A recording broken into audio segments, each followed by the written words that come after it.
Բարև ձեզ հետ Էման է, հրավիրում եմ լսել իմ ալիքի կյանքից վերցվածի նոր հեղինակային պատմությունը։ Նա հրամայեց տուփը դնել հենց իմ դիմաց, սեղանին, աղցանամանին և կտրատած պանրով վազայի արանքում։ Տիգրանը այն բերում էր երկու ձեռքով, մի քիչ անվստահ, կարծես ամաչում էր։ Հյուրերը լռեցին։ Ես իսկույն զգացի, որ ինչ-որ բան այն չէ։ Ոչ թե տուփի պատճառով, ոչ էլ այն բանի, թե ինչպես էին այն բերում, այլ նրա համար, թե ինչպես լռեց Անին։ Անին երբեք հենց այնպես չի լռում։ Նա լռում է միայն այն ժամանակ, երբ ինչ-որ համեղ բանի է սպասում։ Ռուզանն այդ ժամանակ արդեն շոյում էր իր նոր մանյակը, ոսկյա, մուգ կարմիր քարով, որը նման էր մակարդված արյան կաթիլի։ Նա դիպչում էր դրան մատների ծարիրերով, ցրված, ինչպես դիպչում են մի բանի, որը միաժամանակ և սովորական է, և թանկարժեք։ Անին ձեռքում պահում էր մեքենայի բանալիները, որոնք հենց նոր էին նրան նվիրել, ու դեռ չէր հասցրել ընտելանալ դրանց, և ժամանակ առ ժամանակ, կարծես պատահաբար, զնգացնում էր դրանք։ Պատուհանից այն կողմ երևում էր երևանյան երեկոն, խիտ ու մոխրագույն, և այդ մոխրագույն ֆոնին Ռուզանի ոսկին առանձնապես վառ էր թվում։ Տուփը դրեցին, սովորական տուփ էր, սպիտակ ստվարաթուղթ, առանց որևէ տարբերանշանի։ Ես նայեցի դրան, հետո սկեսրայրիս։ Գեղան պապը նստած էր իր սայլակին, հյուրասենյակի դռների մոտ։ Տիգրանը նրան հատուկ էր դուրս բերել, ինչը հազվադեպ էր պատահում։ Սովորաբար նա հորը թողնում էր սենյակում, ասելով, թե այնտեղ նրան ավելի հարմար է։ Չնայած հարմար էր իհարկե մեզ համար, չտեսնել սայլակը, չվերափոխել խոսակցությունը, բայց այսօր սկեսրայրս նստած էր այստեղ, հյուրերի մեջ, և նայում էր ինձ։ Ես միանգամից չհասկացա նրա հայացքը։ Սկզբում թվում էլ պարզապես նայում է, հետո տեսա, ոչ պարզապես չէ։ Այդ հայացքի մեջ ինչ-որ բան կար, որից կոկորդս սեղմվեց դեռ այն ժամանակ, երբ չէի բացել տուփը։ Նա նայում էր ինձ այնպես, ինչպես նայում են այն մարդիկ, ովքեր կարևոր բան գիտեն ու չեն կարող ասել։ Աղերսող հայացքով, կարծես խնդրում էր. «Սպասիր, սպասիր, ես հիմա չեմ կարող բացատրել, բայց սպասիր»։ Ես բացեցի տուփը, ինչ-որ մեկը կամաց քմծի ծախ տվեց, բայց կախված լռության մեջ դա բարձր հնչեց, ինչ-որ մեկը հազաց։ Անին կիսաձայն, գրեթե քթի տակ արտասանեց, բայց այնպես, որ բոլորը լսեն. «Կաթսա, դե դրամաբանական է», ցածրաձայն ծիծաղ։ Գրեթե քաղաքավարի։ Տիգրանը նայում էր հեռախոսին։ Կաթսան լավն էր, հաստ տակով, հարմար բռնակով, կափարիչով։ Թանկարժեք էր, եթե նույնիսկ ուշադիր նայեիր, բայց միևնույն է, կաթսա։ Ծննդյան տոնին, երբ մի հարսի վզին նոր մանյակ է, մյուսի ձեռքում բակում կանգնած մեքենայի բանալիները։ Ես բարձրացրեցի աչքերս ու նայեցի Գեղան պապին։ Նա չէր ծիծաղում, նրա հայացքը չէր փոխվել։ Նույն անձայն խոսքը. դիմացիր։ Կարծես այս կաթսալի հետևում, այս անհեթեթ նվերի հետևում կար մի բան, որի մասին գիտեր միայն ինքը։ Կարծես նա ինձ մի բան էր ասում, որը ես դեռ չէի լսում։ Ես շպտացի, շնորհակալություն հայտնեցի։ Գնացի խոհանոց, տուփը դրեցի դարակին, փակեցի դուռը, թիկունքով հենվեցի սառնարանին ու մի րոպե այդպես մենակ կանգնեցի իմ իսկ խոհանոցում, իմ իսկ ծննդյան օրը։ Եվ շնչում էի, պարզապես շնչում էի։ Հետո վերադարձա հյուրերի մոտ։ Ես կարողանում եմ ժպտալ, 7 տարին սովորեցրել են։ Մենք Տիգրանի հետ ծանոթացել էինք հերթում։ Սովորական հերթ, սովորական գրասենյակում։ Այն երկար դանդաղ հերթերից, երբ հասցնում ես վերընթերցել պատերի բոլոր հայտարարությունները և սկսում ես ուսումնասիրել մարդկանց ծոծրակները։ Նա կանգնած էր իմ դիմաց, ամեն 5 րոպեն մեկ շրջվում էր, ոչ թե հատուկ ինձ նայելու համար, այլ պարզապես անհամբերությունից։ Եվ մի պահ մեր հայացքները հանդիպեցին, ու մենք երկուս էլ ծիծաղեցինք։ Պարզապես այն պատճառով, որ հերթն արդեն 40 րոպե չէր շարժվում, և դա աբսուրդ էր։ Իսկ ծիծաղելը միակ բանական պատասխանն էր։ Նա բարձրահասակ էր, մի քիչ թափթփված, պիջակով, որը մի փոքր ծուր էր նստած գրան։ Խոսում էր արագ ու զվարճալի, կարողանում էր սովորական բաներն այնպես պատմել, որ դրանք պատմություն դառնային։ Մենք այդ հերթում ևս մեկ ժամ կանգնեցինք ու դուրս եկանք արդեն միասին։ Կես տարի անց նա ինձ ամուսնության առաջարկություն արեց հենց խոհանոցում, չլվացված ամանների մեջ, հին մարզաշապիկով, առանց ծնկի իջնելու, առանց ռեստորանի։ Ասաց. «Տաթև, արի ամուսնանանք, ինձ քեզ հետ լավ է»։ Ես ծիծաղեցի ու ասացի այո։ Դա 8 տարի առաջ էր։ Ես ուրիշ մարդ էի, ավելի թեթև, կամ գուցե պարզապես դեռ չգիտեի, թե որքան բան է տեղավորվում այո բառի մեջ։ Մեր հարսանիքը փոքր էր ու հանգիստ։ 20 հոգանոց ռեստորան, վարձով սպիտակ զգեստ, ելակով տորտ։ Գեղան պապը նստած էր սեղանի գլխին, խիստ, մուգ կոստյումով, գրեթե չէր ժպտում, բայց բաժակ բարձրացրեց ու կարճ ասաց. «Ապրեք»։ Այն ժամանակ ինձ թվաց, թե նա ինձ չընդունեց։ Հետո հասկացա, նա պարզապես այդպիսին է։ Նա քիչ էր խոսում նույնիսկ մինչև հիվանդությունը։ Նրա բոլոր բառերը կշռադատված էին ու դիպուկ, ավելորդ բան չկար։ Առաջին 2 տարին լավն էին, բայց ոչ կատարյալ։ Մենք վիճում էինք ընտելանում իրար պարզում։ 2 ոգու սովորական կյանք մի բնակարանում։ Տիգրանն աշխատում էր նախագծային բյուրոյում։ Ես մասնավոր պրակտիկա ունեի լոգոպեդ երեխաների համար, հիմնականում նախադպրոցականների։ Ինձ դուր էր գալիս այդ աշխատանքը։ Դուր էր գալիս, երբ երեխան, ով մի ամիս առաջ չէր կարողանում ժտարն արտասանել, հանկարծ արտասանում էր այն մաքուր, վստահ, այնպիսի տեսքով կարծես ողջ կյանքում իմացել է։ Արամը ծնվեց մեր ամուսնության 3-րդ տարում։ Ծննդաբերությունը դժվար էր ու երկար։ Տիգրանը սպասում էր դրան տակ և ասում են գունատվել էր, երբ վերջապես նրան կանչել էին։ Ես տեսա նրա դեմքը, երբ նա առաջին անգամ գրկեց որդուն։ Այդպիսի դեմք մարդիկ ունենում են կյանքում ընդամենը 1 անգամ։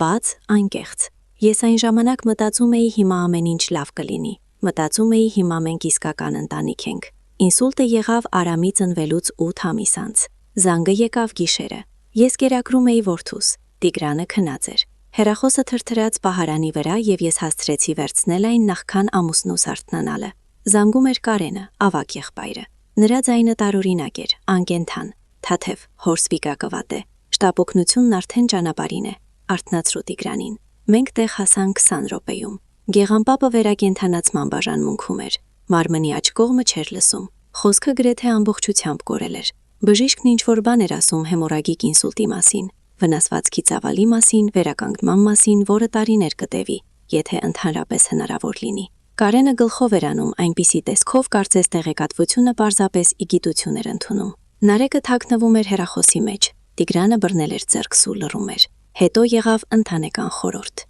Գեղամպապին մասնագիտացված պանսիոնատից դուրս գրելուց 2 շաբաթ անց, ժամանակավոր, մինչև որոշեին, թե ինչ անել հետո։ 3 որդի, 3 կին, Կարենի տան խոհանոցի սեղանը։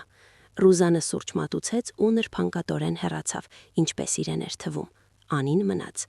Կարենն առաջինը խոսեց։ Նա միշտ ուներ այդ գործնական տոնը, ինչպես խորհրդակցության ժամանակ։ Խոշոր շինարարական բիզնես, ղեկավարելու սովորություն, որոշումներ կայացնելու սովորություն։ Ես չեմ կարող հորսիմ տուն տանել, մենք հնարավորություն չունենք։ Ես ու Ռուզանն աշխատում ենք, բնակարանը հարմարեցված չէ։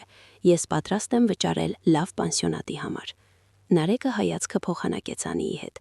Մենք էլ չենք կարող, բնակարանը փոքր է, առանձին սենյակ չունենք, չի կարելի չէ երեխային այդքան նեղել։ Նրանք երեխա չունեին, բայց Անին արդեն բերանը բացել էր, որ հաստատի։ Ռուզանը միջանցքից նայեց, իբր պատահաբար։ Տաթևը լոգոպեդ է, նա գիտի նման հիվանդների հետ աշխատել։ Տիգրանը ոչինչ չասաց, նա նստած էր կողքիս ու նայում էր սեղանին։ Ես նայեցի նրան, սպասում էի։ 1 վայրկյան, 2, նա լռում էր։ Լավ, ասացի ես նրան մեզ մոտ կվերցնեմ։ Հետո արդեն տանը, Արամին քնեցնելիս մտածում էի, ինչու համաձայնեցի։ Ամուսնուս հանդեպ սիրուց դրդված, ուզում էի, որ նա չտանջվեր մեղքի զգացումից, թե խղճահարությունից այդ խիստ փակ մարդու հանդեպ, ով հիմա պարկած է պանսիոնատում ու չի կարող օգնություն կանչել։ Գուցե մասնագիտական ազնվությունից ես իսկապես գիտեի, թե ինչպես աշխատել նման պացիենտների հետ։ Այս ամենը միասին վերցրած։ Ես չէի մտածում, որ դա ընդմիշտ է։ Առաջին ամիսները ջնջվեցին, դառնալով մի երկար անվերջ օր։ Գեղամպապը զբաղեցրեց մեր երկրորդ սենյակը, այն, որը ես ուզում էի մանկական սենյակ սարքել, երբ Արամը մեծանա։ Տեղադրեցինք հատուկ մահճակալ, բռնակներ լոգարանում, հեռացրեցինք շեմերը։ Ես նորից ուսումնասիրեցի ամեն ինչ գիտեի հետինսուլտային վերականգնման մասին, ոչ թե որպես լոգոպեդ, այլ որպես մարդ, ով պետք է դա աներ ամեն օր։ Նա չէր խնդրում, չէր բողոքում, պարկած նայում էր առաստաղին այնպիսի արտահայտությամբ, որից ներսումս ինչ-որ բան էր սեղմվում։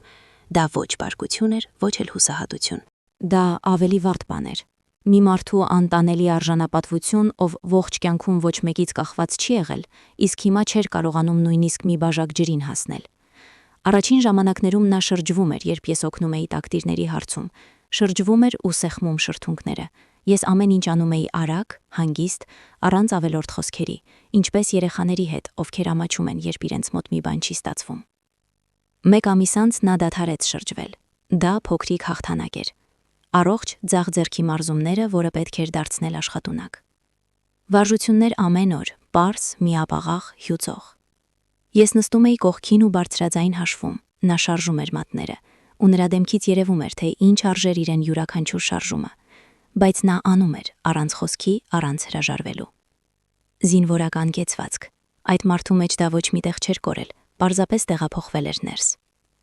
Խոսքի հետ ամենադժվարն էր։ Բառերը խցանվել էին ինչ-որտեղ խորքում, նա լսում էր դրանք, հասկանում, կարող էր արձագանքել, բայց արտասանել չէր կարողանում։ Ստացվում էր ինչ-որ անհասկանալի բան, պատարիքներ,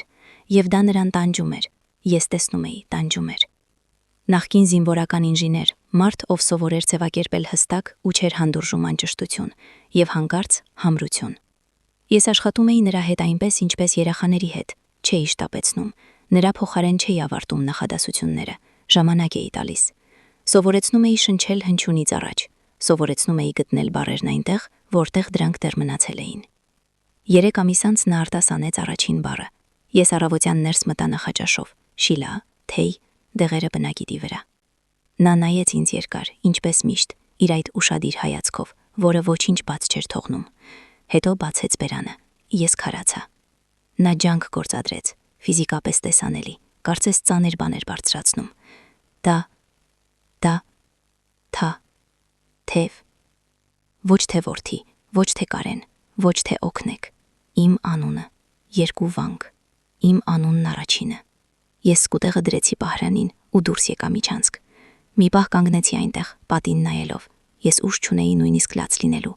Միայն կանգնած էի, շնչում էի ու մտածում այն մասին, որ 3 ամիս է ծախսվել 2 վանքի վրա եւ որ այդ 2 վանքն ինչ-որ պատճառով ավելի կարեւոր էին, քան մնացած ամեն ինչ։ Հետո վերադարձա ու ասացի. ապրես Գեղամպապ, եւս մեկ անգամ։ Նա կրկնեց մի քիչ ավելի վստահ։ Արամն այն ժամանակ սկսում էր քայլել, ծիծահելի, թմբլիկ, ընկնում էր ու բարձրանում միանգամայն գործնական տեսքով։ Պապիկից նա բոլորովին չէր վախենում։ Սենյակ էր մտնում առանց թակելու, բարձրանում էր կողքի աթոռին, նրան ցույց էր տալիս իր իրերը, մեքենան, նկարներով գիրքը։ Մի անգամ դրսից մի փայլուն քար բերեց ու հանդիսավոր կերպով դրեց Գեղամպապի առողջ ձեռքի մեջ։ Նա պահում էր այդ քարն ու նայում թոռանն այնպիսի արտահայտությամբ, որը ես ուրիշ ոչ միտեղ նրա մոտ չէի տեսել։ Մեղում, բաց, բոլորովին ուրիշ։ Ես լուսանկարում էի նրանց երբեմն, գախնի, հեռախոսով։ Արամը նայում է պատուհանից ու ինչ-որ բան է բացատրում պապուն, իսկ պապը լսում է լուրջ դեմքով, ինչպես մեծերն են լսում կարևոր խոսակցությունները։ Կամ Արամը քնած է նրա ծնկներին, գլուխը հենած սայլակի հենակին, իսկ Գեղամպապը նստած է ուղիղ ու չի շարժվում, միայն նայում է ներքև, այնպիսի զգուշավոր արտահայտությամբ, ինչպես նայում են քնած երեխաներին։ Այդ նկարները ես առանձին էի պահում, չգիտեի ինչու։ Պարզապես զգում էի, որ դրանք կարևոր էին։ Տիգրանն ապրում էր մեր կողքին այն իմաստով, որ քնում էր մեր ննջարանում, ուտում էր մեր սեղանի շուրջ, երբեմն մտնում էր հոր մոտ զրուցելու։ Խոսակցությունները կարճ էին։ Տիգրանը նյարդայնանում էր հոր սենյակում, շտապում էր, արագ խոսում, հետո հեռանում։ Գեղամպապը նայում էր նրա հետևից։ Ես չէի կարողանում կարդալ այդ հայացքը, այն ժամանակ չէի կարողանում, հետո սովորեցի։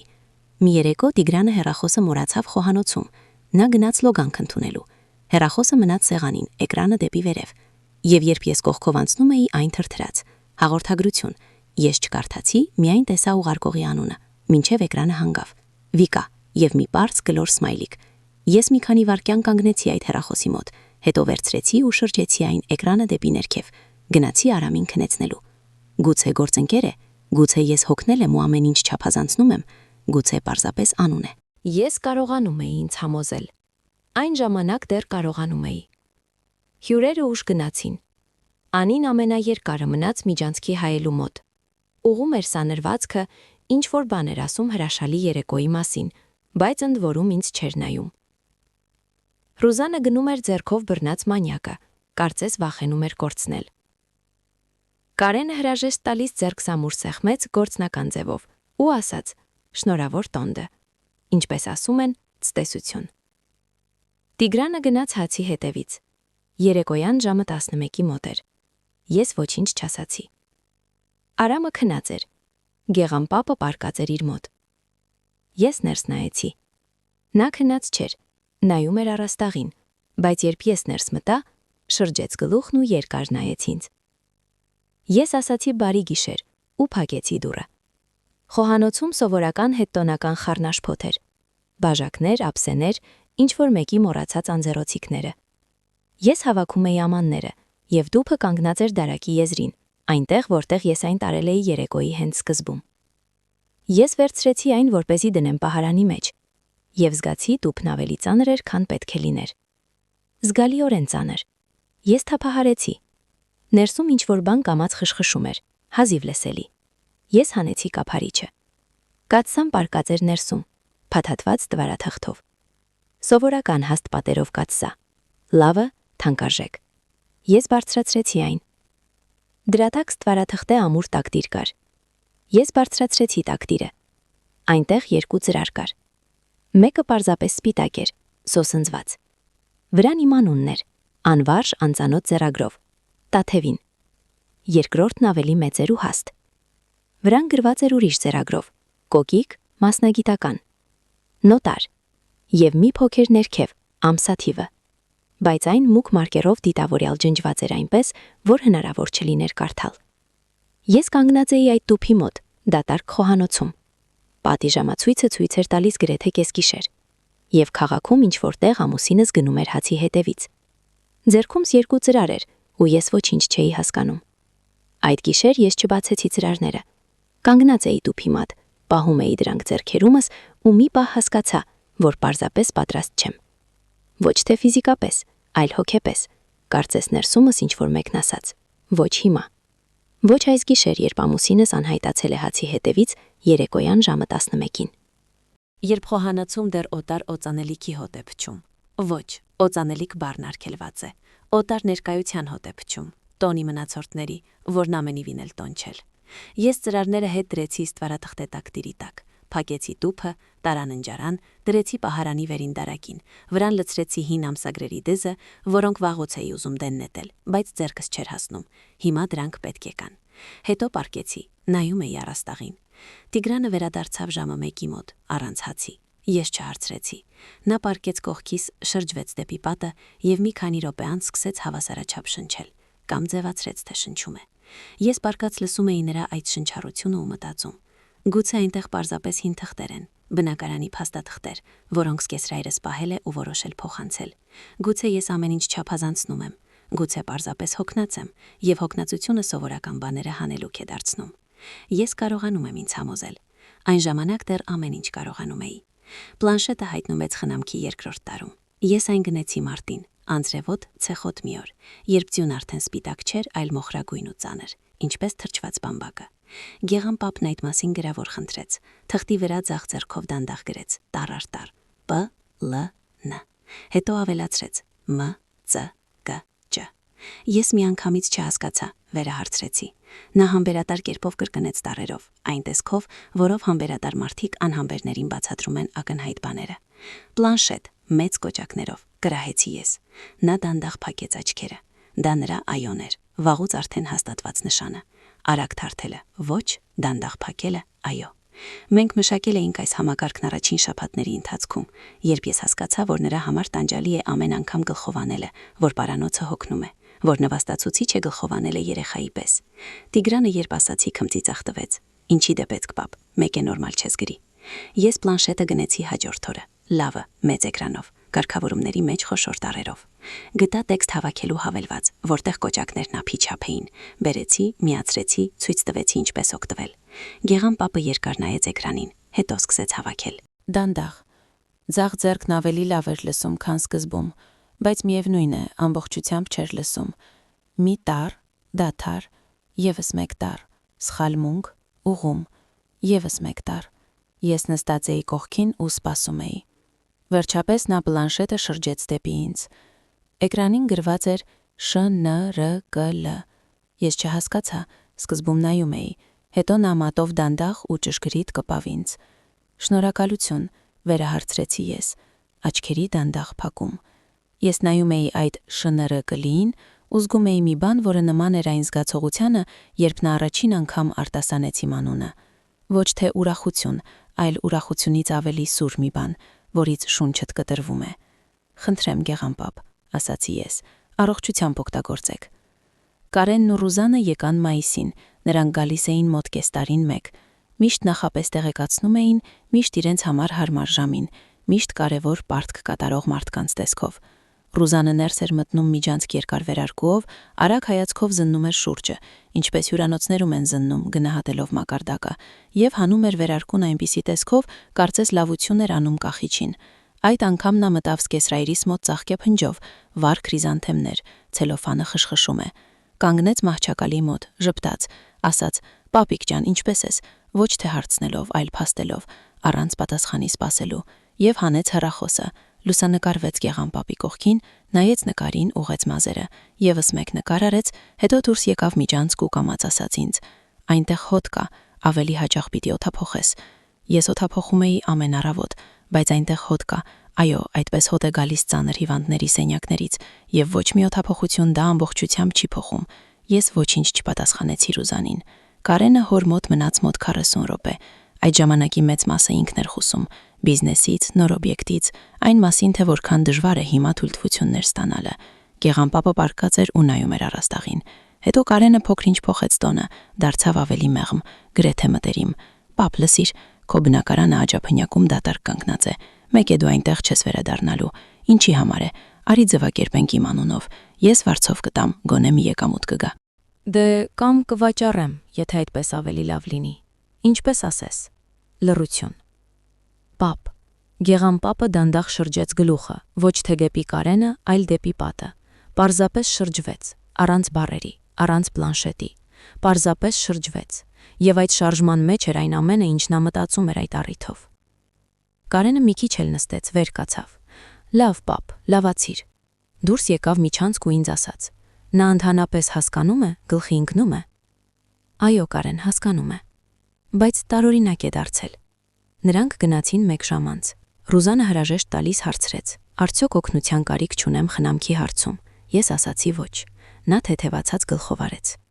Նարեկն ավելի հաճախ էր գալիս մենակ, առանց Անիի։ Նստում էր խոհանոցում, թեյ խմում, պատմում կյանքից։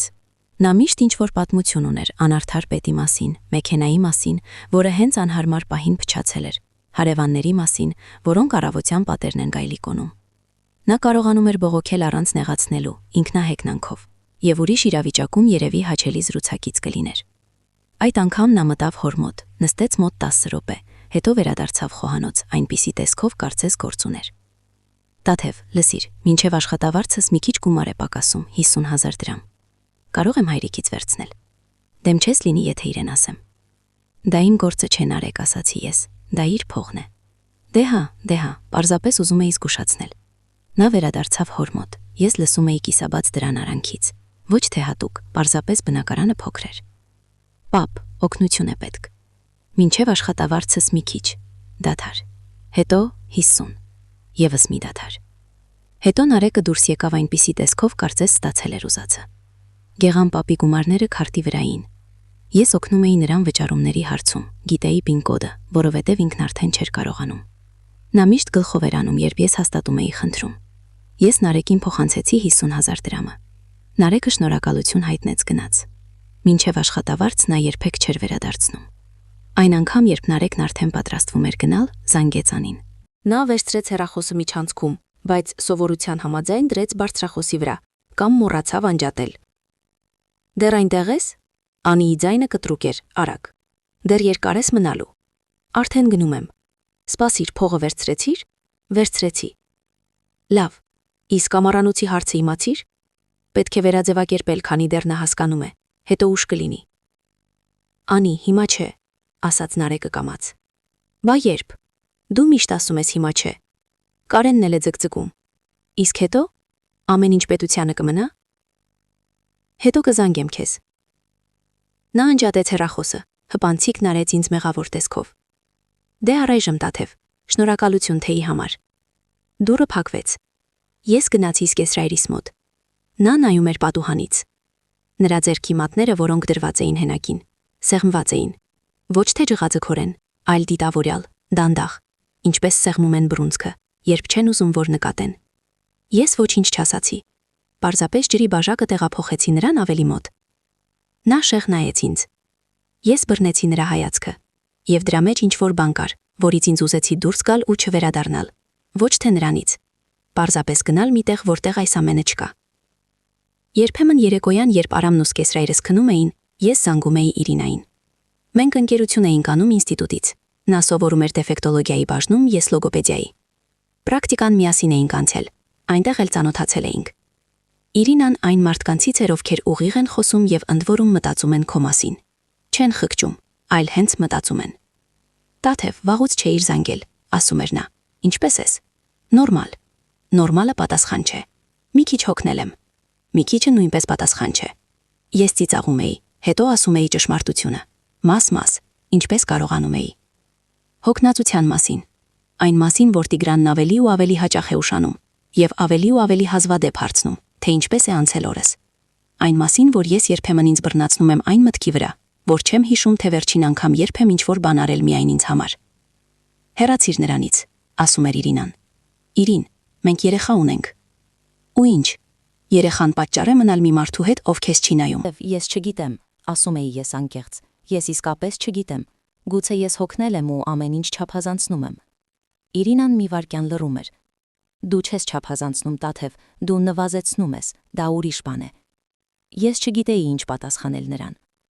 Անջատում էի հեռախոսը, նստում էի խոհանոցի մթության մեջ, հետո գնում էի քնելու։ Պլանշետի հետ կապված տարօրինակությունները ես միանգամից չնկատեցի։ Գեղամ պապն օգտվում էր դրանից ամեն օր, եւ դա լավ էր, դա առաջընթաց էր, ես ուրախանում էի։ Հավաքում էր դանդաղ, բայց ամեն շաբաթ մի քիչ ավելի արագ։ Երբեմն խնդրում էր ինչ-որ հարցում օգնել, հոդված գտնել, եռանակը ստուգել։ Երբեմն պարզապես ինչ-որ բան էր կարդում։ Եվ դա նույնպես լավ էր, դա կյանք էր։ Բայց մի օր ես սենյակ մտա անսպասելիորեն։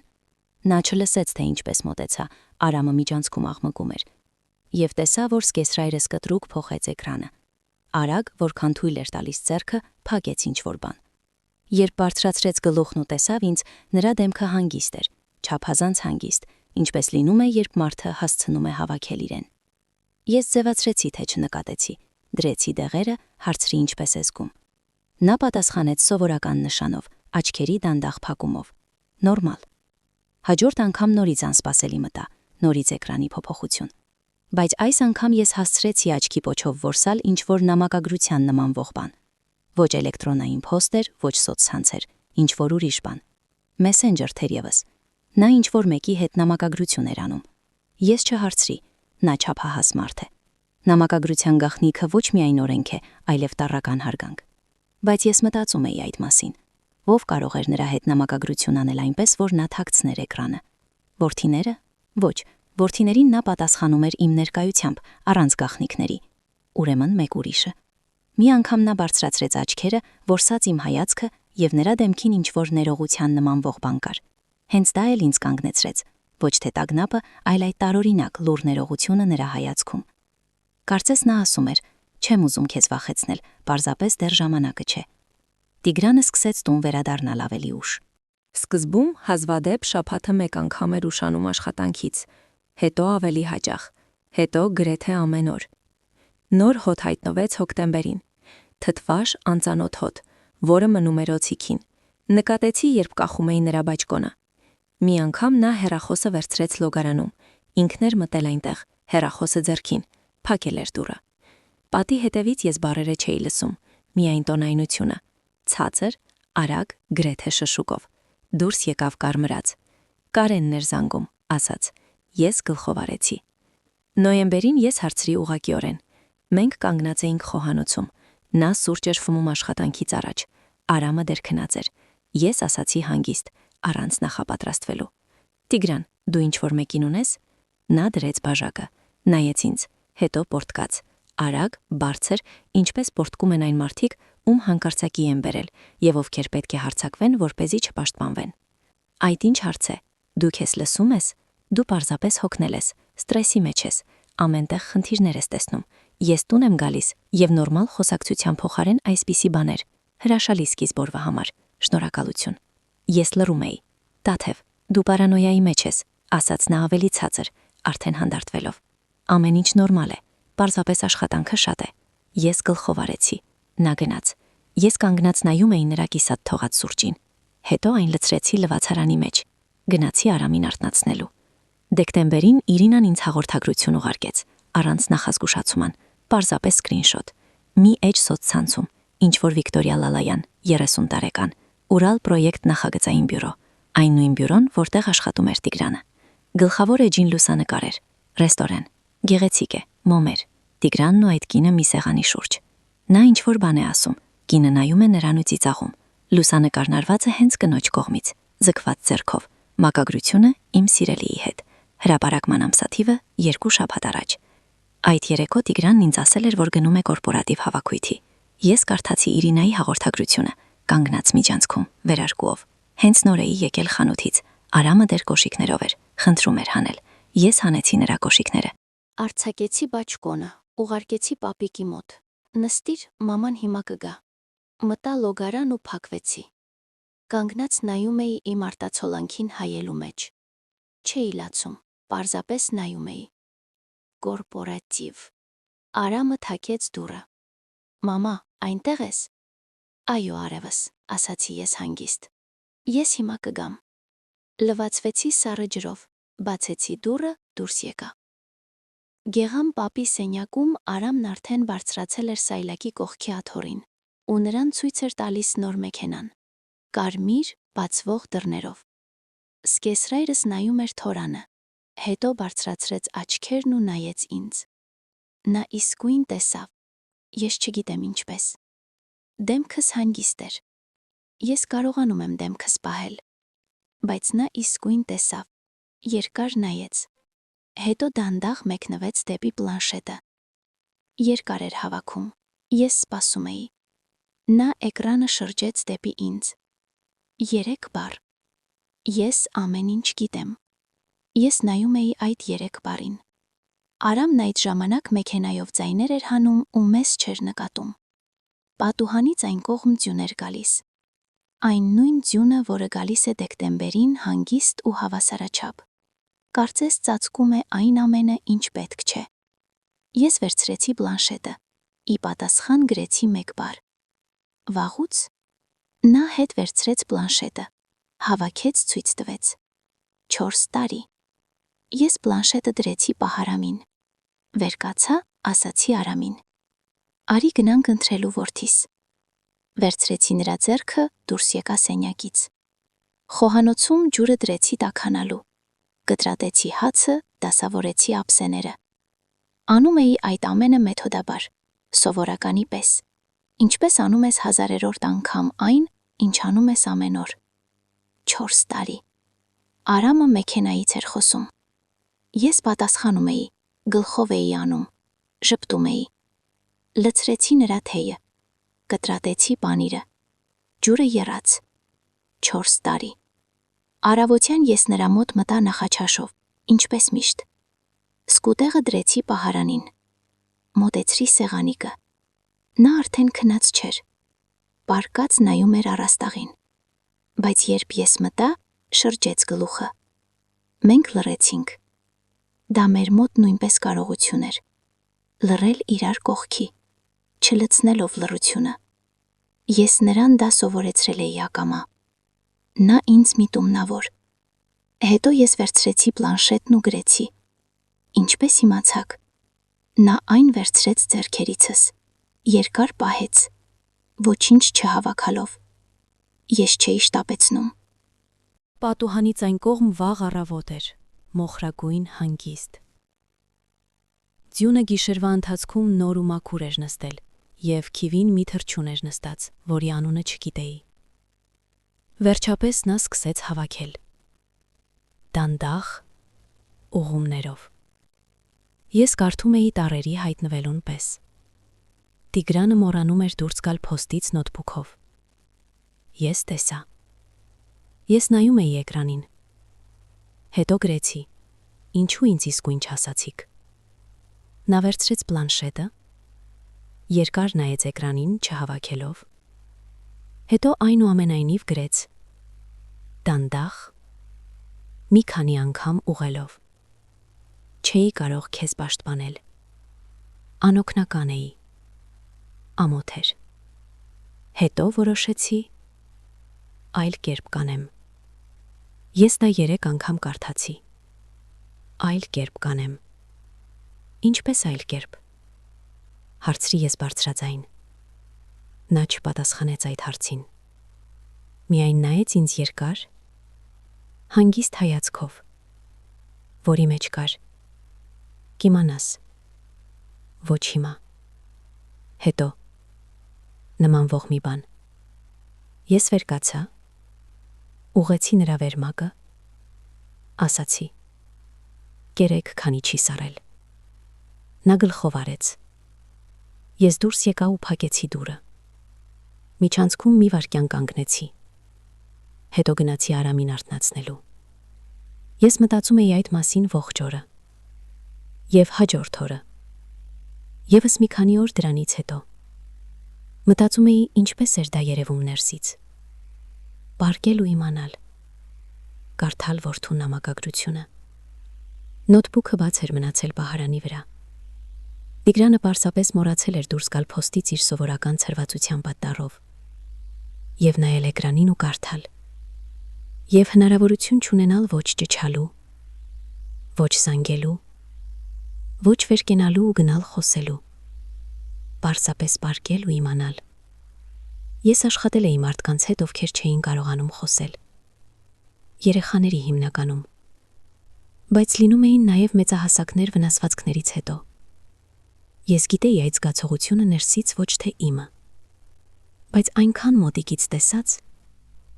որ թվում էր գրեթե իմը։ Երբ բառը կա, այն ներսում է։ Դու այն լսում ես։ Դու գիտես ինչ ես ուզում ասել, բայց չես կարողանում։ Թափանցիկ պատ է, անթափանցելի։ Նա դրանով ապրեց մի տարի, իսկ հետո սկսեց ինչ-որ բան այլ կերպ անել։ Թե կոնկրետ ինչ ես դեռ չգիտեի, բայց զգում էի։ Այդ բառի հետևում ինչ-որ ավելի մեծ բան կա, քան պարզատես սփոփանքը։ Խնամքի 5-րդ տարում Գեղամպապն ինձ խնդրեց ալբոմ պատրաստել։ Չխնդրեց բարձրաձայն, գրեց պլանշետի վրա։ Ալբոմ եմ ուզում։ Տարվա լուսանկարները։ Ամեն ամիս։ Ես հասկացա ինչ նկատի ունի։ Այն նկարները, որոնք ես գաղտնի անում էի հեռախոսով։ Արամը մեքենայով նրա ծնկների մոտ, առաջին քայլը միջանցքով, ձեռքի մարզումները պատուհանի մոտ։ Ես ինքս տպեցի դրանք մետրոյի մոտի ֆոտոկենտրոնում։ Մատիտով գրեցի ամիսն ու տարեթիվը հակառակ կողմում։ Ալբոմը հաստ ստացվեց։ Տարվա ընթացքում 50-ից ավելի նկար։ Ես մուգ կանաչ կազմ գնեցի։ Տառերը կպցրեցի տիտղոսաթերթին։ Տարա նրան իր ծննդյան օրվա նախօրեին։ Բոլորը հավաքվել էին։ Գեղամպապի ծննդյան օրը մի առիթ էր, որը ոչ մեկը չէր կարող բաց թողնել հրապարակայնորեն։ Թեև գալիս էին այնպիսի տեսքով, կարծես մեզանից յուրաքանչյուրին մեծ լավություն էին անում։ Կարենը նվիրեց խելացի ժամացույց։ Թանկարժեք բարակ գոտիով։ Այն նախատեսված էր ձախ դաստակի համար։ Տրամաբանական է, առողջ ձեռքը։ Բայց ամրակն այնքան փոքր էր, որ մեկ ձեռքով հնարավոր չէր հաղթարարել։ Գեղամպապը պահեց այն ու մի կողմ դրեց։ Կարենը բացատրեց ինչպես է այն աշխատում։ Երկար ոգևորությամբ։ Սկեսրայը լսում էր այն մարդու տեսքով, ում բացատրում են մի իրի կառուցվածքը, որից նա երբեք չի օգտվի։ Նարեկը կոնյակ նվիրեց։ Խորհրդանշական է, պապ, դե գոնե հոտը քաշիր, քմծիծաղ։ Անին այդ ընթացքում նայում էր հեռախոսին։ Ռուզանը սեղանը գցեց արագ, գեղեցիկ, ընթացքում լուսանկարելով։ Պաշտում եմ այս տոնը, գրեց նա սոցցանցում ընտանիք հեշթեգով, և մի նկարով, որտեղ ինքն էր, գեղեցիկ տորթի ֆոնին։ Գեղամպապը կադրում չկար։ Ես բերեցի նրա սիրելի ապուրը, հավի մսով տնական լապշայով, որը նա հաճույքով ուտում էր դեռ այն ժամանակվանից, երբ սկսեց նորմալ ուտել։ Եվ ալբոմը։ Նա ալբոմը վերցրեց 2 ձեռքով։ Աչն արդեն մի փոքր լսում էր, պահել կարողանում էր։ Բացեց։ Սկսեց թերթել դանդաղ։ Բոլորը խոսում էին սեղանի շուրջ, ծիծաղում էին, բաժակները զնգում էին, իսկ նա թերթում էր էջ առ էջ, կանգ առնելով յուրաքանչյուրի վրա։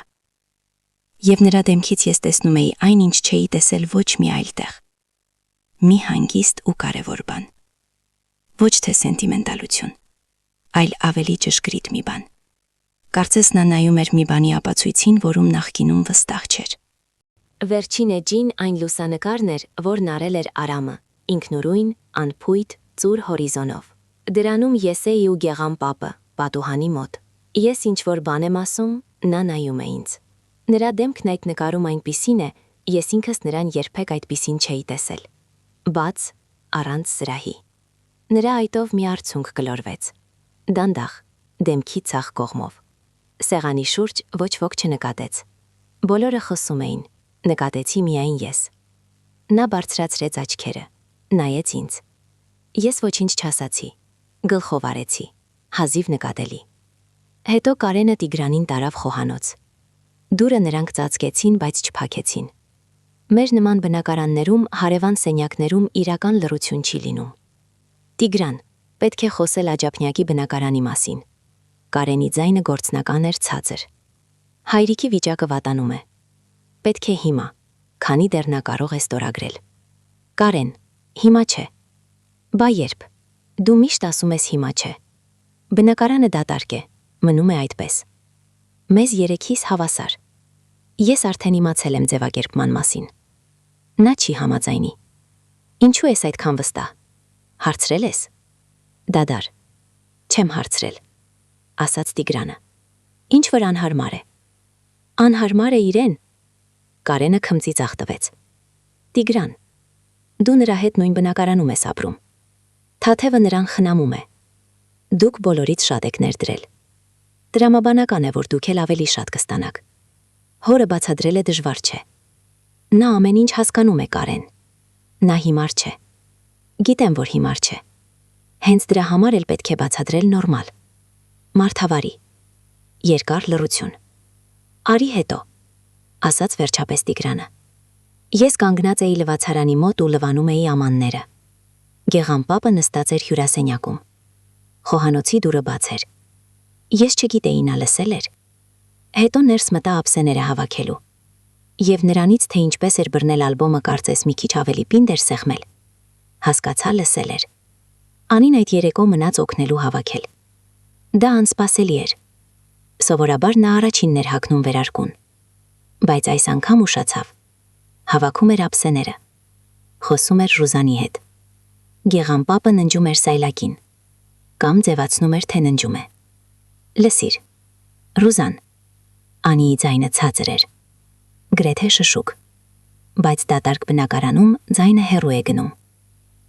Այս տաթևը նա ընդհանրապես տարօրինակ է։ 5 տարի չարչարվել մի ծերուկի հետ, ես չէի կարողանա։ Նա այդպիսին է, Ռուզանը հանգիստ պատասխանեց։ Բարիք է, կամ էլ ինչ-որ բանի է սպասում։ Անին լռեց։ Ժառանգության գուցե։ Ռուզանը կամաց ծիծաղեց։ Դե չէ, նա պարզապես այնպիսին է, ով չի կարողանում մերժել, դրանից էլ օգտվում են։ Դադար, հավաքվող ափսեների ձայնը։ Դե մեկ էլ ժառանգություն է, ըստ օրենքի 3 եղբայրների միջև է, անկախ նրանից, թե ով է խնամել, միջնադար չէ։ Դա հաստատ Անի, այնպես որ թող ջանա։ Նրանք դուրս եկան միջանցք։ Ես կանգնած էի խոհանոցում ու չէի շարժվում։ Հյուրասենյակում լռություն էր։ Ես սպասեցի մինչև դուռը կշրխկա, հետո մտա սկեսրայրիս մոտ։ Նա քնած չէր, նայում էր պատին։ Ծնկներին դրված էր փակ ալբոմը։ Նրա ձեռքը հենակին սեղմված էր, ոչ թե ջղածգորեն, այլ դիտավորյալ։ Ես ասացի. Գեղամ պապ, օգնեմ պարկեք։ Նա դանդաղ շրջեց գլուխը, նայեց ինձ երկար, այնքան երկար, որ սկսեցի մտածել, թե չի պատասխանի։ Հետո դանդաղ փակեց աչքերը։ Ոչ, օգնություն պետք չէ։ Թե պարզապես ոչ հիմա։ Ես դուրս եկա։ Դրան հետևում մի վարքան կանգնեցի, հետո գնացի լվանալու ամանները, այն ինչ մնացել էր Անիից ու Ռուզանից հետո։ Թող ջանա։ Ես լվանում էի ամաններն ու մտածում էի այդ երկու բառի մասին։ Մտածում էի հանգիստ, մեթոդաբար, այնպես ինչպես լվանում էի ափսեները, արդեն առանց բարկության։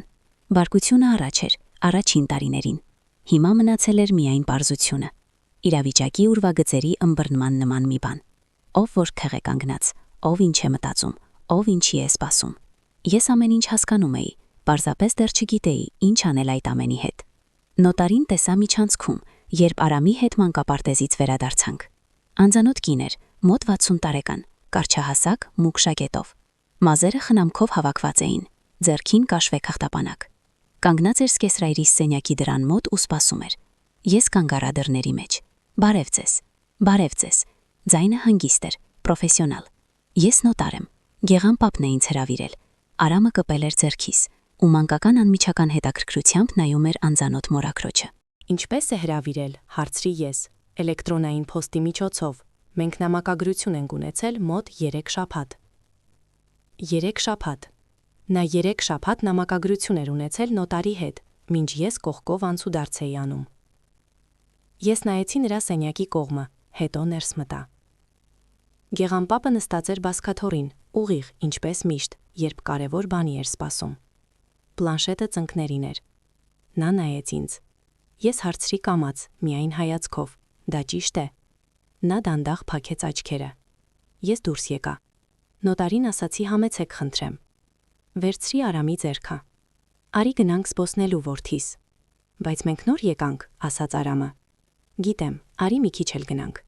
Մենք բակում զբոսնեցինք 1.5 ժամ։ Արամը կոշիկով ձյունն էր քշում, ինչ-որ բաներ էր սարքում։ Մի կոտրված ճյուղ գտավ ու տանում էր որպես գավազան։ Ես քայլում էի կողքին ու մտածում էի ոչ թե ծրարների, ոչ թե կտակի, այլ այն մասին, թե ինչ է կատարվում հիմա սենյակում։ Մեզնից 3 հարկ վերև։ Ես մտածում էի Գեղամ պապի մասին, այն մասին, թե ինչպես է նա 3 շաբաթ նամակներ գրել նոտարին, դանդաղ, տառ առ տառ, մեկ ձեռքով, գիշերները,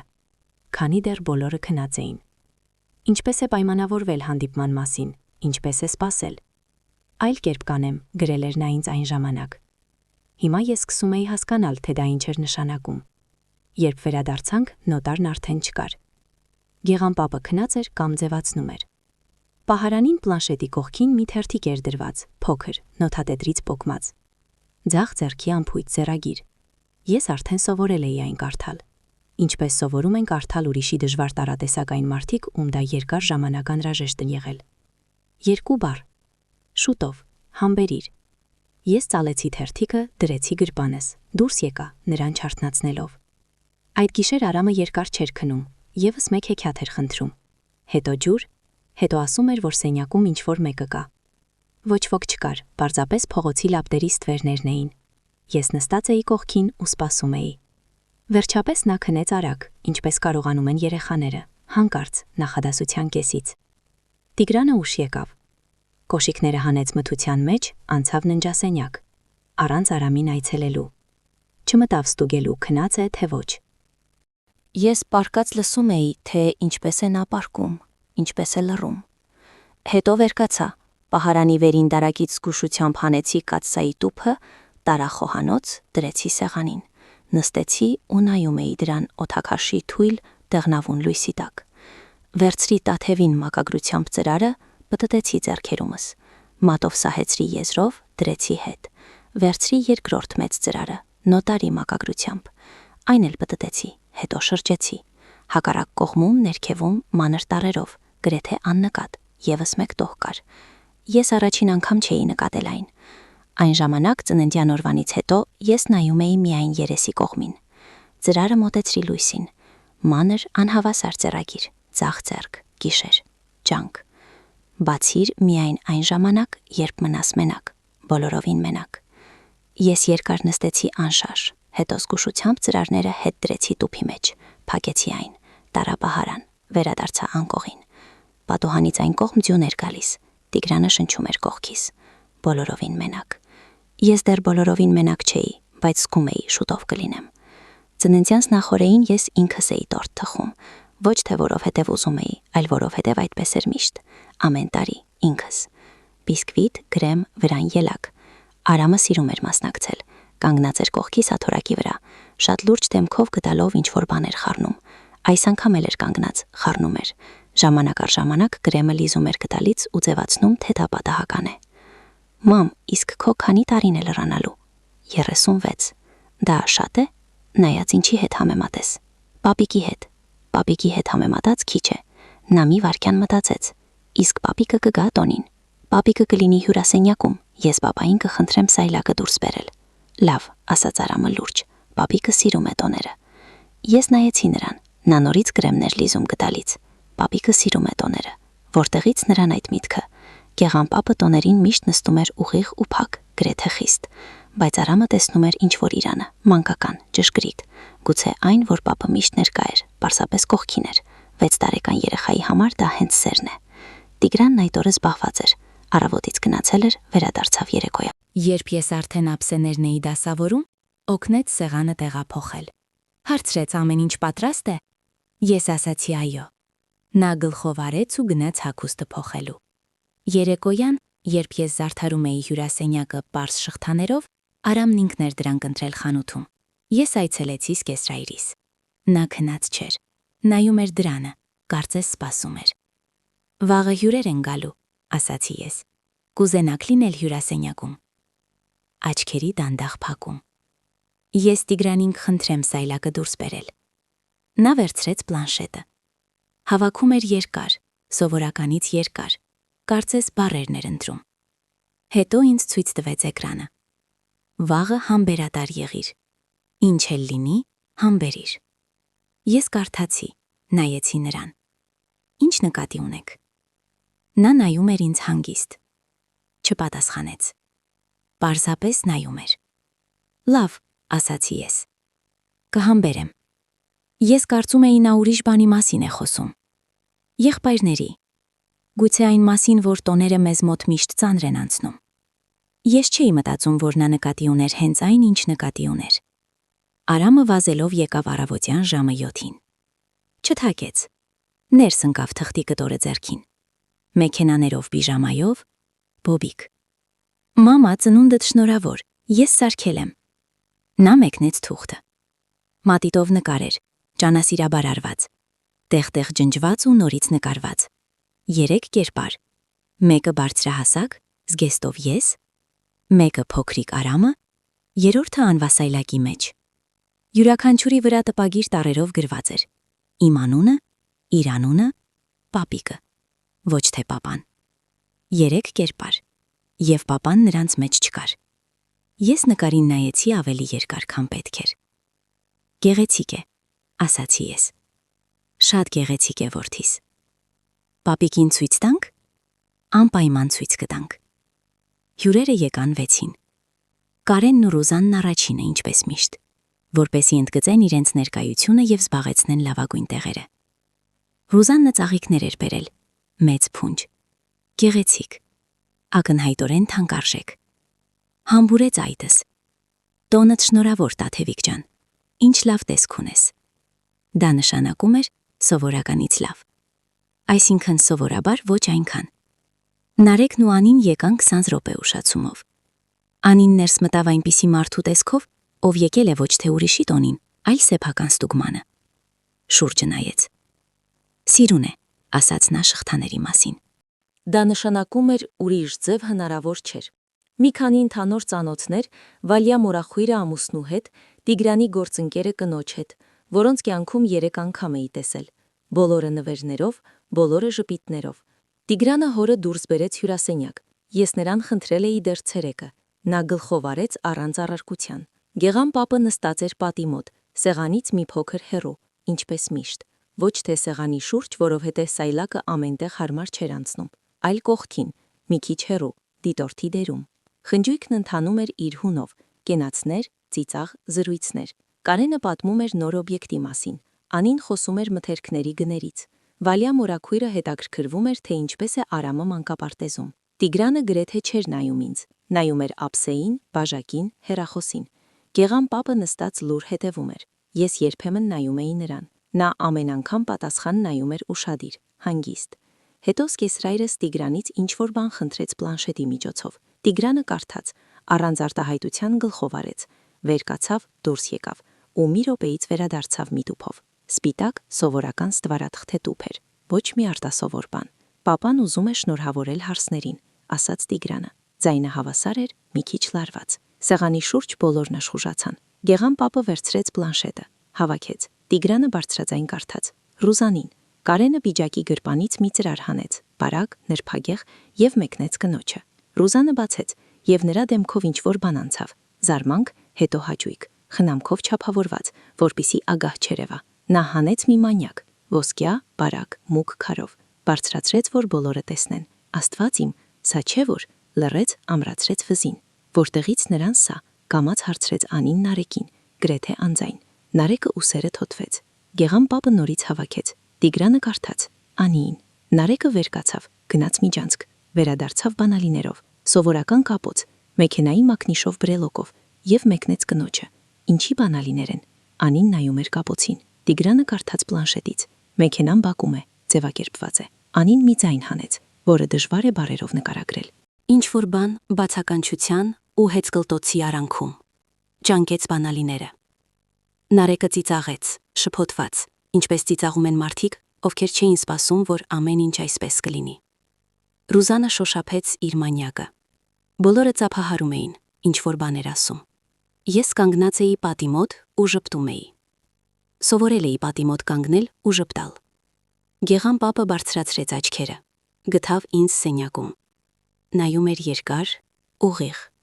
հենց այն հայացքը։ Համբերիր։ Հետո Տիգրանը վերցրեց սպիտակ ստվարաթղթե տուփն ու դրեց իմ առջև։ Սա քոնն է, ասաց նա։ Ձայնն ավելի լարվեց։ Նա չէր նայում ինձ։ Սենյակը լռեց։ Բոլորը տեսան տուփը։ Սովորական, առանց բրենդի, առանց ժապավենի։ Ոչ մի կերպ նման չէր ոսկերչականիրի։ Ինչ որ մեկը կիսաձայն ծիծաղեց։ Կարճ, արագ։ Անին թատրաձայն ասաց, բայց այնպես, որ բոլորը լսեն։ Կաց սա։ Դե տրամաբանական է։ Ռուզանը նայում էր այն արտահայտությամբ, որը կոչվում է կարեկցանք, երբ իրականում ուզում է կոչվել հաղթանակ։ Տիգրանը նայում էր կողքի։ Ես վերցրի տուփը։ Այն ավելի ծանր էր, քան պետք է լիներ։ Շատ ավելի ծանր։ Ես վերցրի ու իսկույն զգացի։ Կացան, նույնիսկ լավը, այդքան չի կշարում։ Ես բարձրացրի տուփը, եւ ներսում ինչ որ բան մի փոքր շարժվեց։ Չդղրդաց, չգլորվեց։ Պարզապես հազիվ լսելի խշխշոց, ինչպես թուղթը։ Ես նայեցի սկեսրայրիս։ Նա նայում էր ինձ։ Հենց այն հայացքը, աղերսող, լուր, կարևոր։ Համբերիր։ Ես այստեղ եմ։ Մի քիչ էլ դիմացիր։ Ես ժպտացի նրան։ Միայն նրան։ Այնպես, որ ոչ ոք չհասկանա, որ ժպիտն ուղված չէ դահլիճին։ Նա դանդաղ փակեց աչքերը։ Շնորհակալություն, ասացի ես բարձրաձայն։ Հրաշալի նվեր է։ Ինչ որ մեկը քմծիծաղ տվեց։ Խոսակցությունը սեղանի շուրջ վերսկսվեց։ Ես տուփը տարա խոհանոց, դրեցի դարակին։ Վերադարձա հյուրերի մոտ։ Հյուրերը դանդաղ էին ցրվում։ Անին հայելու մոտ բոլորից երկար մնաց։ Ուղում էր մազերը։ Խոսում հրաշալի երեկոյի մասին։ Ընդ որում նայելով իմ կողքը։ Ռուզանը գնում էր մանյակը վզին ու այնպիսի մարդու տեսքով, ով իր հետ տարել էր ամենաարժեքավորը։ Կարենը սեղմեց ձեռքսը։ Տոնդ շնորհավոր։ Տիգրանն ասաց, որ կգնա հաց բերելու։ Ժամը մոտ 11 էր։ Ես գլխով արեցի։ Արամին քնեցրի։ Նա արդեն ոտքի վրա քնում էր։ Հազիվ հասցրի մինչև մահճակալը։ Ուղեցի վերմակը։ Մի վայրկյան կանգնեցի նրա սենյակի մթության մեջ, լսելով երեխայի հավասարաչափ շնչառությունը։ Հետո մտա սկեսրայրիս մոտ։ Նա քնած չէր, պարկած նայում էր առաստաղին։ Երբ ես մտա, նա շրջեց գլուխը։ Ձեզ ինչ-որ բան պետք է, հարցրի ես կամաց։ Նա օրորեց գլուխը, դանդաղ, հազիվ նկատելի։ Բարի գիշեր, ասացի ես։ Նա երկար նայեց ինձ, հետո դանդաղ փակեց աչքերը։ Ոչ այո, ոչ ոչ։ Պարզապես փակեց, կարծես բաց էր թողնում։ Ես դուրս եկա։ Խոհանոցում հետ տոնական անկարգություն էր, հապսեներ, բաժակներ, բծերով սփռոց։ Ես հավաքում էի սպասքը լվացարանի մեջ, մեթոդաբար, առանց շտապելու։ Լուր էր, միայն սառնարանն էր տնքում, ու պատուհանից այն կողմ երբեմն մեքենա էր անցնում։ Տուփը դրված էր տարակին։ Ես լվացի սպասքը, սրբեցի ձեռքերս, մի քիչ կանգնեցի, հետո վերցրի տուփը։ Այն նորից ծանր թվաց։ Հիմա, երբ ոչ ոք չէր նայում, ես կարող էի տա ինքս ինձ խոստովանել։ Շատ ավելի ծանր, քան դատարկ կաթսան։ Ես թափահարեցի, խշխշոց, լուր, թղթային։ Հանեցի կափարիչը։ Կաթսան ներսում էր, լավը, հաստ հատակով, հարմար կափարիչով, ծանր բռնակով։ Թանկարժեք էր, նախնամքով էր ընտրել։ Դա երևում էր, ոչ թե պարզապես ցանկացածը, այլ հենց այնպիսին, որը երկար կծառայի։ Ես բարձրացրի կաթսան։ Դրա տակ փաթեթավորման ստիվրարխտի հաստ շերտեր, եզրերից սեղմված։ Ես բարձրացրի ստվարաթուղթը։ Այնտեղ երկու ծրար կար, մեկը սպիտակ միջին չափի, մակագրված իմ անունով, ձախ ձեռքի ամփույթ դժվար ծրագրով, Տաթևին։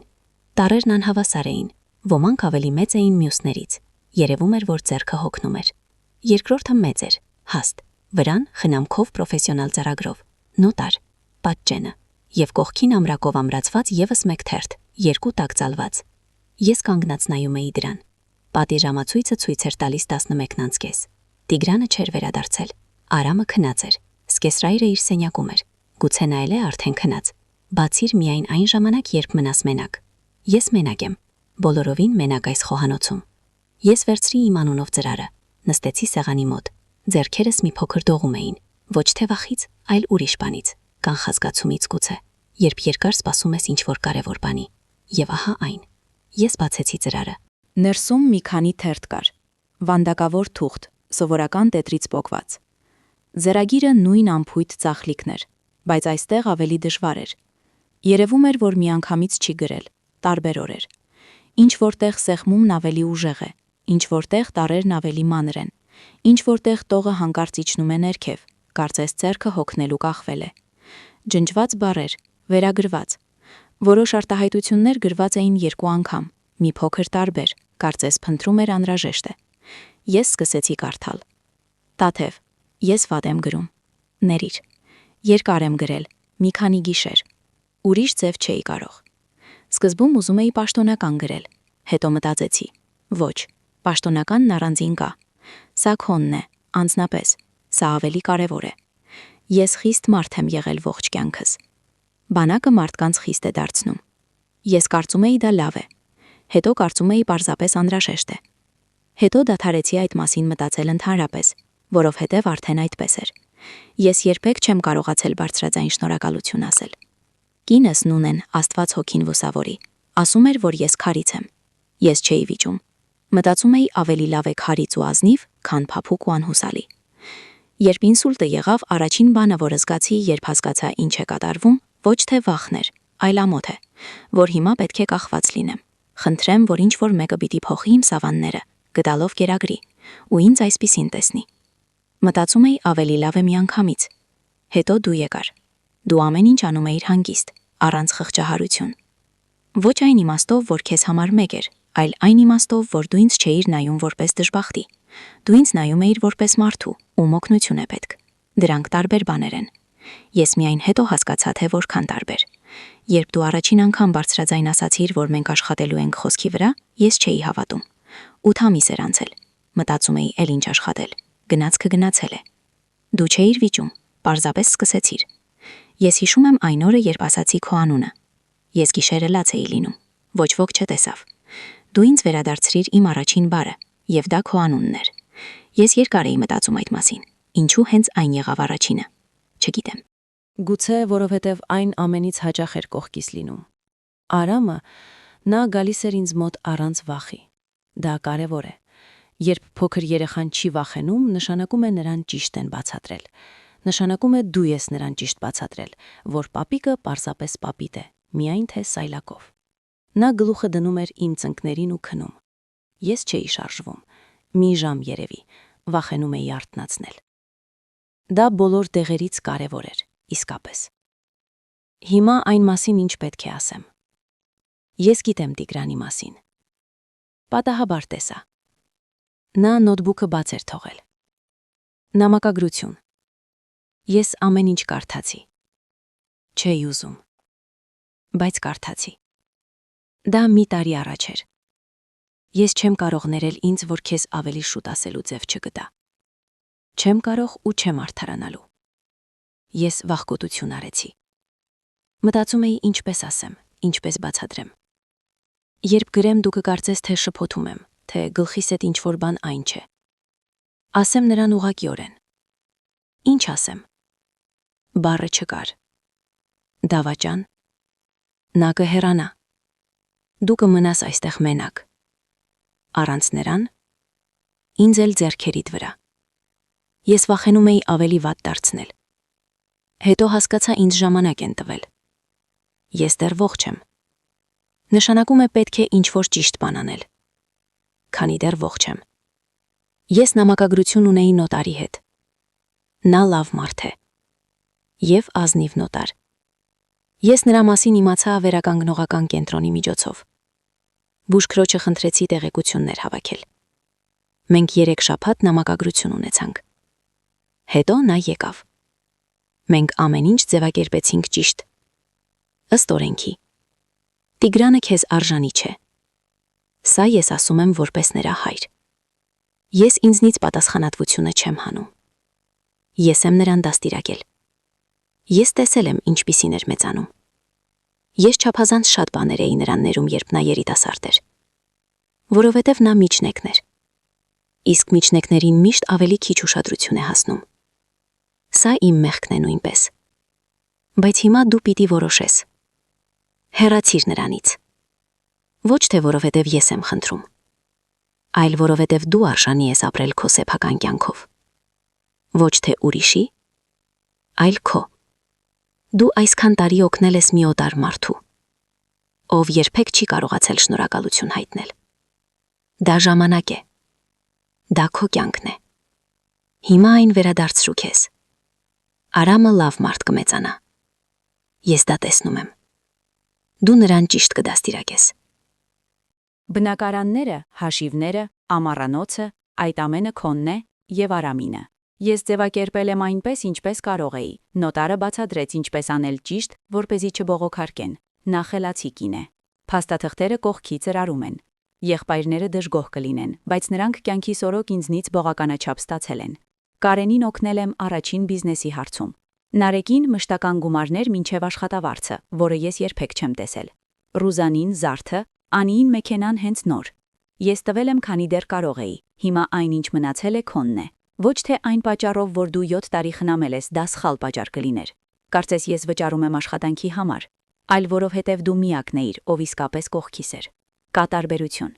Ես գիտեմ դու հասկանում ես այդ տարբերությունը։ Ների ինձ քարից լինելու համար։ Առաջին տարիներին քեզ այնպես չընդունելու համար, ինչպես պետք էր։ Չափազանց երկար ու չափազանց շատ բաների մասին լռելու համար։ Դու առաջինը բարձրաձայն արտասանեցիր իմ անունը ինսուլտից հետո։ Պարզապես ասացիր այսօր սա ենք անելու։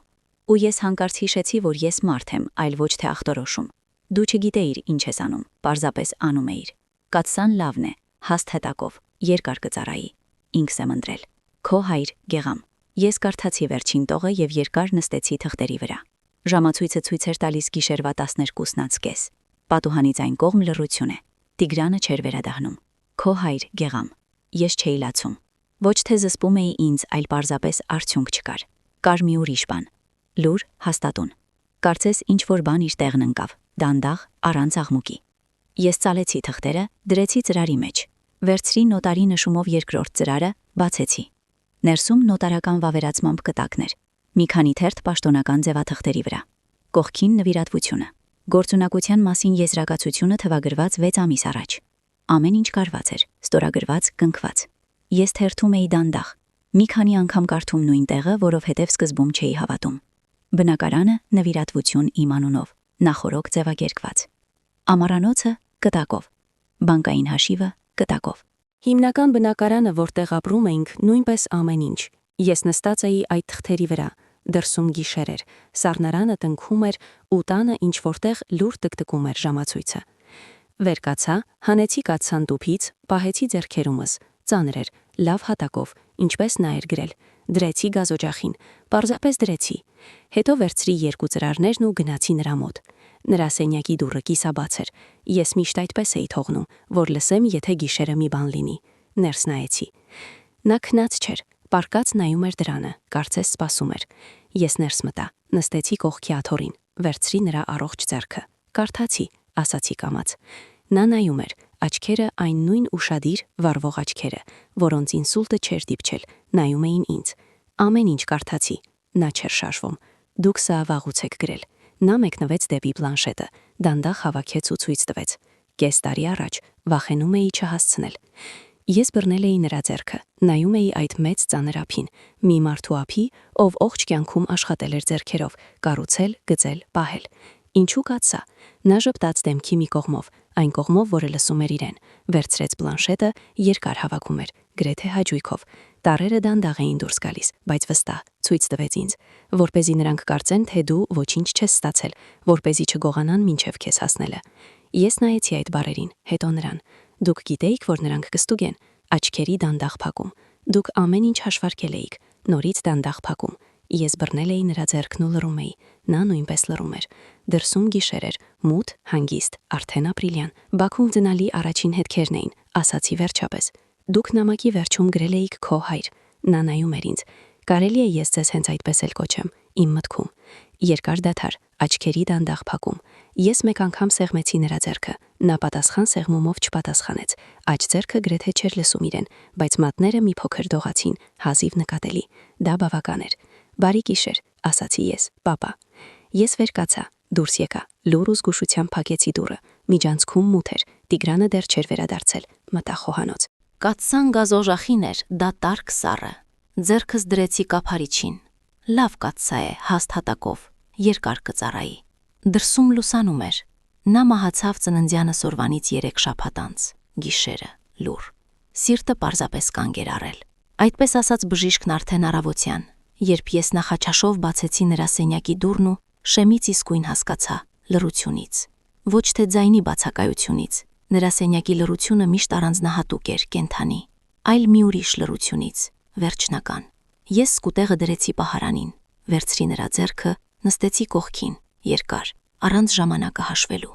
Դեմքը հանգիստ էր, ոչ թե թուլացած, այլ հենց հանգիստ, ինչպես լինում է այն մարդկանց մոտ, ովքեր հասցրել են անել այն ամենը, ինչ ուզում էին։ Պլանշետը կողքին էր, էկրանը մութ էր։ Ես զանգեցի շտապ օգնություն, հետո Տիգրանին։ Տիգրանը եկավ 40 րոպեից, լրակյաց, գունատ, այնպիսի դեմքով, ինչպիսին լինում են մարդիկ, ում հանկարծակի է բերել ոչ թե մահն ինքնին, այլ սեփական անպատրաստությունը դրան։ Կանգնեց դռների մեջ, ներս մտավ, մի քիչ մնաց հոր կողքին, դուրս եկավ խոհանոց։ Լսում էի, թե ինչպես է հաղորդագրություն գրում Կանենին, երևի, կամ Նարեկին։ Հետո երկար լռում էր։ Արամը հարևանուհու մոտ էր։ Ես դեռ 3 երեկոյան էի խնդրել, որ առավոտյան նրան իր մոտ վերցնի, երբ գեղամպապը վատ էր քնում, ու ես ինչ-որ բան էի զգում։ Չգիտեի ինչ, պարզապես զգում էի։ Ուզում էի, որ երեխան չտեսնի շտապ օգնությունը, եթե գա։ Եկավ։ Թավումը կազմակերպեց Կարենը։ Արագ, գործնական, նա գիտեր կազմակերպել։ Դա նրա մոտ իսկական էր ստացվում։ Բարձր մակարդակով, հենց այդպես ասած հեռախոսով, երբ պայմանավորվում էր։ Ես կանգնած էի միջանցքում ու լսում էի։ Հետո նա նույն մարդու հետ պայմանավորվում էր գնի շուրջ, ոչ իմ ներկայությամբ, բայց սենյակի դուռը բարակ էր ու Կարենի ձայնը գործնական զրույցներում միշտ ավելի բարձր ու հստակ էր դառնում։ Նորմալ արեք, բայց առանց ավելորդությունների, հյուրերը քիչ են։ Թաղման ժամանակ Ռուզանը գեղեցիկ էր լաց լինում, թաշկինակով, սուրման չէր թափվել։ Նա երևի հոգացել էր այդ մասին։ Անին բարձր էր լաց լինում, հեծկլտոցներով, այնպես որ մարդիկ հետ էին նայում։ Նարեկը կանգնած էր կարմրած աչքերով։ Նա կարծես իսկապես էր լաց լինում։ Նա սիրում էր հորն իր ձևով, թույլ, ոչ հետևողական, բայց սիրում էր։ Տիգրանը չէր լացում, կանգնած էր կողքիս, նայում էր ուղիղ։ Ես չգիտեի ինչ կա նրա ներսում, վաղուց էի դադարել իմանալ։ Ես նույնպես չէի լացում։ Իմ բոլոր արդյունքները ես թափել էի դեռ այն գիշեր, երբ առաջին անգամ կարդացի նրա նամակը։ Լուր, լոգարանում, ջուրը բացած, որ չլսվի։ Հիմա ուրիշ բան էր, ոչ թե արդյունքներ, այլ մի հաստատուն ու հստակ զգացողություն։ Գեղամպապը պառկած էր դագաղի մեջ, ուղիղ, ինչպես միշտ, արժանապատվությամբ։ Ես նայում էի նրան ու մտածում, նա հասցրեց, այն ամենը, ինչ ուզում էր անել, հասցրեց։ Ռուզանը նկարվում էր, մի քանի նկար դագաղի մոտ, հետո ընդհանուր ընտանիքի հետ, հետո առանձին։ Նույն երեկոյան տեղադրեց նկարը։ Մնաս բարով, սիրելի պապիկ, դու հավերժ մեր սրտերում ես, 112 լայք։ Ես ոչինչ չտեղադրեցի։ Ընտանեկան խորհուրդը Կարենը նշանակեց թաղումից 1 շաբաթ անց։ Պետք է հասկանալ փաստաթղթերի հարցը, ասաց նա հեռախոսով։ Ձայնը գործնական էր, հանգիստ, արդեն հավաքված։ Վիշտը նրա մոտ արագ էր տեղավորվում։ Հավաքվեցին այն բնակարանում, որտեղ մենք ապրում էինք Տիգրանի հետ եւ որտեղ վերջին 7 տարին ապրել էր գեղամպապը։ Կարենը եկել էր փաստաբանի հետ, մի երիտասարդ, լավ վիճակով, թղթապանակով ու այնպիսի մարդու տեսքով, ով պիտի ինչպես է կառուցված աշխարհը։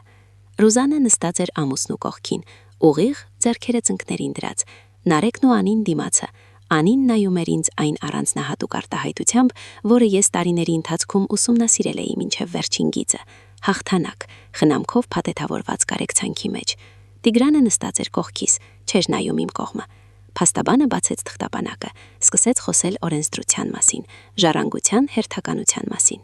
Կարենը գլխով էր անում։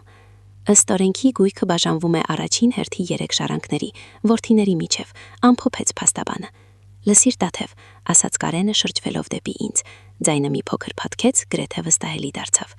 Որտեղ են պապայի փաստաթղթերը, խնայ գրքույկները, սեփականության վկայականները, պետք է ամեն ինչ հավաքել։ Անին նայում էր ինձ թեթև շպիտով։ Ես կռացա, պայուսակիցս հանեցի տուփը, սպիտակ, ստվարաթղթե, սովորական ու դրեցի սեղանին։ Լռություն։ Ինչ է սա, հարցրեց Անին։ Իմ ծննդյան նվերը, ասացի ես։ Ես բացեցի տուփը, հանեցի կաթսան, բարձրացրի ստվարաթղթե տակ տիրը, հանեցի առաջին փաստաթուղթը, նոտարական վավերացմամբ կտակը, դրեցի սեղանին,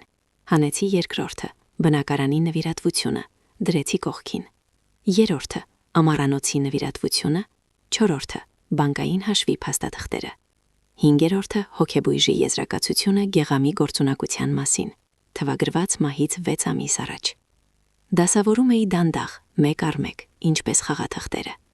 Սենյակում շատ լուր էր։ Կարենը վերցրեց կտակը, կարդում էր, երկար, վերընթերցում էր։ Դեմքը դանդաղ փոխվում էր, ինչպես փոխվում է խելացի մարդու դեմքը, ով հասկանում է ինչ որ բան այն չէ, բայց միանգամից չի ընդունում դա։ Սկզբում անվստահություն, հետո լարվածություն, հետո գունատություն։ Ռուզանը նայեց նրա ուսի վրայից, բերանը բացեց, փակեց։ Նարեկը կտրուկ վեր թռավ, աթոռը ճռայաց։ Սա կեղծիք է, նա չէր կարող սագրել։ Ձայնը բարձր էր, ոչ իրենը։ Նա չի գրել, ասացի ես հանգիստ, նա հավաքել է պլանշետով։ Նոտարն անձամբ է այցելել նրան։ Ահա նրա ցուցմունքն առանձին գծված է։ Նա անգործունակ էր, Անին խոսեց։ Սա իրավաբանորեն ոչինչ է։ Ցանկացած դատարան սա կչեղարկի։ Ես սեղանին դրեցի հոգեբույժի եզրակացությունը։ Հետազոտությունն անցկացվել է վերականգնողական կենտրոնում 6 ամիս առաջ։ Հոգեբույժ բժիշկների հանձնաժողովի կողմից։ Եզրակացություն, գործունակ է, կամքն արտահայտված է հստակ, դեմենցիայի նշաններ չկան։ Փաստաթուղթը վավերացված է։ Հետո հանեցի ֆլեշկան, դրեցի սեղանին։ Այստեղ տեսագրությունն է։ Նա տեսախցիկի առջև խոսում է ինքը, վանկերով, բայց հստակ։ Նոտարը ներկա է կադրում։ Փաստաբանը վերցրեց ֆլեշկան, նայեց դրան, հետո Կարենին։ Ես նաև ուզում եմ եւս մի բան ասել, արտասանեցի ես։ Ոչ թե փաստաթղթերի համար, այլ պարզապես, որ հասկանաք ինչու նա այսպիսի որոշում կայացրեց։ Ես հանեցի տպագրված նյութերը, ոչ բոլորը, նամակագրության պատճենները, որոնք Գեղամպապը ուղարկել էր իմ էլեկտրոնային փոստին մահից 1 ամիս առաջ։ Լուր առանց նախազգուշացման։ Պարզապես նամակ, կցված վայլով եւ մի տողով այն դեպքի համար, եթե պետք լինի։ Ձեր եղբայրը 4 տարի դավաճանել է ինձ, ասացի ես։ Նա գիտեր այդ մասին, պատահաբար տեսել էր նամակագրությունը։ Հենց սա դարձավ նրա որոշման պատճառը։ Ոչ թե այն պատճառով, որ ես 7 տարի խնամել եմ, այլ որովհետև նա համարում էր, այն մարդը, ով դավաճանում է իր ընտանիքին, արժանի չէ այն ամենին, ինչ նրան անարժանորեն է հասել։ Տիգրանը չէր շարժվում, նստած էր ուղիղ, ձեռքերը սեղանին, չէր նայում ոչ ոքի։ Կարենը երկար նայեց եղբորը, հետո հայացքը թեքեց։ Նարեկը նայում էր պատուհանից։ Փաստաբանն ուսումնասիրում էր փաստաթղթերը, թերթում էր, համեմատում, վերընթերցում, երկար լռում էր, պրոֆեսիոնալ լռություն, մի մարդու, ով ստուգում է արդյոք ելք կա։ Հետո փակեց թղթապանակը։ Տեխնիկապես, ասաց նա, ամեն ինչ իրավաբանորեն մաքուր է։ Կտակը կազմված է պահանջներին համապատասխան, գործունակությունը հաստատված է, նոտարը լիցենզավորված է, նվիրատվությունները գրանցված են ռեգիստրում։ Նա նայեց Կարենին։ Վիճարկելը չափազանց դժվար կլինի։ Մենք դատի կտանք, ասաց Կարենը։ Ձայնը հավասար էր, բայց ինչ որ բան փոխվել էր դրանում, դարձել էր ավելի սառը ու ցածր, դա չի քննարկվում։ Տվեք, ասացի ես ու վեր կացա։ Ես ունեմ խնամքի 7 տարվա օրագրեր, վարել եմ առաջին իսկ օրվանից։ Դա պրոֆեսիոնալ սովորություն է։ Դեղերի, սարքավորումների, պրոցեդուրաների բոլոր հաշիվները պահպանված են։ Նոտարի ցուցմունքները, վերականգնողական կենտրոնի բուժքրոջ ցուցմունքները, ով ուղեկցել է նրան հետազոտության ժամանակ, տեսագրությունը, հոգեբույժի եզրակացությունը եւ այն նամակագրությունը, որը ձեր եղբայրը վարել է 4 տարի։ Ես փաստաթղթերը հետ հավաքեցի տուփի մեջ, փակեցի։ Ես պատրաստ եմ դատին։ Կարող եք դիմել։ Նրանք հեռացան։ Փաստաբանը առաջինը գործնական թղթապանակով։ Անին առանց հրաժեշտ տալու պարսապես վեր կացավ ու դուրս եկավ։ Նարեկը հետևից։ Ռուզանը վերարկուն հագնում էր հայելու մոտ այնպիսի տեսքով, ինչպիսով հագնում են այն մարդից, ովքեր պետք է գնան, բայց չեն ուզում, որ դա փախուստ թվա։ Շարֆը փաթաթեց վզին, գնաց առանց հետ նայելու։ Կարենը հապաղեց, կանգնած էր դրան մոտ ու նայում էր ոչ թե ինձ, այլ կողքի։ Հետո ասաց, հայրս միշտ էլ կարողանում էր զարմացնել։ Ես չպատասխանեցի։ Տաթև, նա լռեց։ Դու հասկանում ես, որ սա, որ մենք կարող է եւ չշահենք տատը, որ սա կձգձգվի։ Հասկանում եմ։ Դու պատրաստ ես դրան։ Այո։ Նա երկար նայեց ինձ, ուրիշ ձևով, քան առաջ էր նայում։ Կարծես տեսավ մի բան, որն առաջ չէր նկատել։ Հետո գլխով արեց դուրս եկավ։ Տիգրանը մնացել էր, նստած էր սեղանի շուրջ մենակ։ Ես հավաքում էի սպասքը, որը դրել էի հյուրերի գալու առթիվ, իսկ նա նստած էր ու չէր շարժվում։ Տաթև, ասաց նա վերջապես։ Սպասիր, ասացի ես։ Ոչ հիմա։ Ես հավաքեցի բաժակները, սրբեցի սեղանը։ Տուփը դրեցի անկյունում։ Հետո մտա Արամի մոտ։ Նա իր սենյակում էր, խաղում էր, ողջ երեկո դուրս չէր եկել։ Մանկական բնազդով ինչ-որ բան էր զգացել։ Ես նստեցի կողքին։ Ամեն ինչ լավ է, ասացի ես։ Շուտով կընտրենք։ Նրանք արդեն գնացին։ Նրանք բարկացած էին։ Ես նայեցի նրան։ 6 տարեկան մարդ, լուրջ դեմքով։ Այո, ասացի ես ազնվորեն։ Բայց դա մեր խնդիրը չէ։ Նա գլխով արեց, նորից կպավ իր մեքենաներին։ Վերադարձա խոհանոց։ Տիգրանը դեռ նստած էր։ Հիմա խոսիր, ասացի ես։ Նա երկար խոսեց, արդարանում էր։ Ոչ կոպիտ, ոչ ագրեսիվ, ինչպես այն անգամ խոհանոցում, երբ առաջին անգամ հարցրի։ Հիմա կամաց, ինչ որ հոգնած տեսքով մի մարդու, ով գիտի, որ իր բառերն ասթեն ոչինչ չեն փոխի, բայց խոսում է, որովհետև լռելն անտանելի է։ Վիկայի մասին, որ դա վաղուց էր, որ գրեթե վերջացել էր, որ ինքը պատրաստվում էր ասել, որ չգիտեր ինչպես, որ ես միշտ զբաղված էի հոր հետ, որ մենք օտարացել ենք, որ ինքը մենակ էր, որ հասկանում է դա արդարացում չէ, բայց ուզում է, որ ես իմանամ։ Ես լսում էի, չէի ընդհատում, թողեցի, որ նա վերջացնի, հետո ասացի. Տիգրան, ես բացատրություններ չեմ ուզում։ Նա լռեց։ Ես ամեն ինչ լսել եմ։ Ես ամեն ինչ հասկանում եմ։ Բացատրությունները պետք չեն։ Դրանք ոչինչ չեն փոխում։ Ես ամուսնալուծություն եմ ուզում։ Երկար լռություն։ Տաթև, Արամը մնում է ինձ հետ։ Դու կարող ես տեսնվել նրա հետ։ Ես դրան չեմ խանգարի։ Դու նրա հայրն ես։ Ժամանակացույց կկազմենք, ինչպես քեզ հարմար է, բայց նա ապրելու է ինձ հետ։ Դու վստահ ես։ Այո։ Նա նայում էր ինձ։ Ես նայում էի ի պատասխան հանգիստ առանց չարության։ Չարությունը վաղուց էր եղել, ուրիշ կյանքում։ Հիմա միայն հստակություններ։ Լավ, ասաց նա վերջապես կամաց։ Լավ, Տաթև։ Ահա թե ինչպես դա եղավ։ Ոչ սկանդալ, ոչ գոռոց,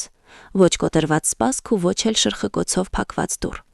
Պարզապես երկու մարդ սեղանի շուրջ եւ մի քանի բառ՝ լուր, ճշգրիտ, վերջնական։ Որոշ ամուսնություններ ավարտվում են հենց այսպես, ոչ թե պայթյունով, այլ արտաշնչումով։ Դատը եղավ 3 ամիս անց։ Կարենը այնուամենայնիվ դիմեց դատարան։ Ես չէի կասկածում, որ կդիմի։ Նա այն մարդկանցից է, ովքեր չեն կարողանում նահանջել առանց մարտի, նույնիսկ երբ հասկանում են, որ մարտը տանուլ է դրված։ Հպարտություն էր թե սկզբունք, ես չէի խորանում։ Նոտարը դատական նիստին եկավ ինքնուրույն։ Ես չէի խնդրել։ Նա զանգեց նախորեին ու ասաց. Ես կլինեմ։ Կարճահասակ կին, մուգ ժակետով, կաշվե թրտապանակով, ճիշտ այնպիսին, ինչպես այն առաջին անգամը մեր միջանցքում։ Խոսում էր հանգիստ, հստակ, պրոֆեսիոնալ։ Պատմեց, թե ինչպես է 3 ամիս նամակագրություն ունեցել Գեղամի հետ էլեկտրոնային փոստով, որը նա սովորել էր պլանշետի վրա։ Ինչպես է նա մանրամասն հաջորդաբար մի քանի նամակներում շարադրել իր կամքը։ Ինչպես է ինքն անձամբ եկել համոզվելու, որ դա իր կամքն է, որ ոչ մի ճնշում չկա։ Ինչպես է նրա հետ անցկացրել ավելի քան 2 ժամ, հարցեր տվել։ Նա պատասխանել է պլանշետի միջոցով, գլխի շարժումներով, նշանների համակարգի միջոցով, որը նրան բացատրել էր հենց առաջին նամակում։ Դա լիարժեք բանականությամբ մարդ էր, ասաց նա, ճշգրիտ, հետևողական։ Նա գիտեր ինչ էր անում։ Նա ինձ բացատրեց իր որոշման պատճառները մանրամասնորեն, այնքանով, որքանով թույլ էին տալիս նրա ֆիզիկական հնարավորությունները։ Նրա գործունակության եւ կամքի գիտակցվածության վերաբերյալ կասկածների մոտ չեն առաջացել։ Երկրորդ վկան Նինան էր, վերականգնողական կենտրոնի բուժքույրը, ով ուղեկցել էր հոգեբուժական հետազոտության ժամանակ։ Փոքրիկ հանգիստ կինը կարճ էր խոսում, Նա խնդրել էր իրեն օգնել տեղ հասնել, բացատրել էր ինչու։ Նա պարզ գիտակցության մեջ էր, հաճախ հարցնում էր Թորան մասին, ինչպես է անունը, քանի տարեկան է։ Հետո դատավորը խնդրեց միացնել տեսագրությունը։ Դահլիճը լռեց։ Էկրանին գեղամ պապն է սայլակի մեջ, ուղիղ ինչպես միշտ։ Նայում է տեսախցիկին հանգիստ, առանց շփոթվելու։ Կադրից այն կողմ նոտարի ձայնը հարցնում է. Դուք հաստատում եք ձեր կամքը։ Գեղամ պապը հավաքում է ուժերը եւ սկսում խոսել տեսագրության մեջ։ Դանդաղ, վանկելով, բայց անսխալ։ Տաթևը 7 տարի մենակ։ Արամը մերն է։ Ամեն ինչ նրան։ 6 բառ, պարզ, ճշգրիտ, հզոր։ Դահիճում քար լռություն էր։ Կարենի փաստաբանը նայում էր սեղանին, իսկ դատավորը վայր դրեց գրիչը։ Կտակարարի կամքն արտահայտված է հստակ եւ վավերացված է գործունակության պահին։ Կտակն ու նվիրատվություններն անվավեր ճանաչելու հիմքեր չկան։ Կարենը նստած էր ուղիղ, չէր նայում, հետո ինչ-որ բան շշնջաց փաստաբանին։ Հայցը հետ վերցրին հենց նույն օրը։ Այդ գիշեր Տաթևը զանգեց իր ընկերուհին Իրինային։ Արամը քնած էր, իսկ խոհանոցում գազօջախին դրված էր այն նույն կաթսան։ «Իր, ես ազատ եմ», ասաց Տաթևը եւ կյանքում առաջին անգամ բարձրաձայն անկեղծ ծիծաղեց։ Մայիսին դրանք տեղափոխվեցին նոր բնակարան։ Փոքրիկ էր, բայց լուսավոր, պատուհանները դեպի այգի։ Սեպտեմբերին Տաթևը վերադարձավ աշխատանքի, լոգոպեդի իր կաբինետ, որտեղ բուրում էր պլաստիլինով ու թղթով։ Նա սկսեց օգնել մի փոքրիկ տղայի, ով չէր խոսում, եւ տեսնելով նրա առաջին հայացքը հասկացավ, որ կյանքը շարունակվում է։ Յուրաքանչյուր փոքրիկ քայլ հաղթանակ է։ Հոկտեմբերին եկավ Կարենը, միայնակ, առանց Խրուզանի։ Նրանք նստեցին խոհանոցում, խմեցին այն նույն կաթսայում եփված թեյը։ Ես մեղավոր եմ, խոստովանեց եղբայրը։ Ես չեմ ներում, բայց լսում եմ քեզ, պատասխանեց Տաթևը։ Դա հաշտություն չէր, դա պարզապես ազնվություն էր, որն անհրաժեշտ էր նոր էջից սկսելու համար։ Ամանորի նախաշեմին Տաթևը եփեց Գեղամ պապի սիրած հավովապուրը տնական լապշայով։ Ամամն օգնում էր նրան։ Մամ, մեր լապշան իդեալական չէ, ասաց նա։ Ոչինչ որդիս, կարևորը այն ճիշտ է։ Իդեալականը միայն արտաքինից է լավ, իսկ ճիշտը նշանակում է արված է խելքով ու սրտով։ Հիմա երբ Տաթևը միայնակ թեյ է խմում խոհանոցում, նա նայում է կաթսային ու շշնջում. Շնորհակալություն, պապա։ Եվ թվացյալ լռության մեջ նա զգում է, թե ինչպես է Գեղամ պապը դանդաղ փակում աչքերը։ Դա նրա այոն է։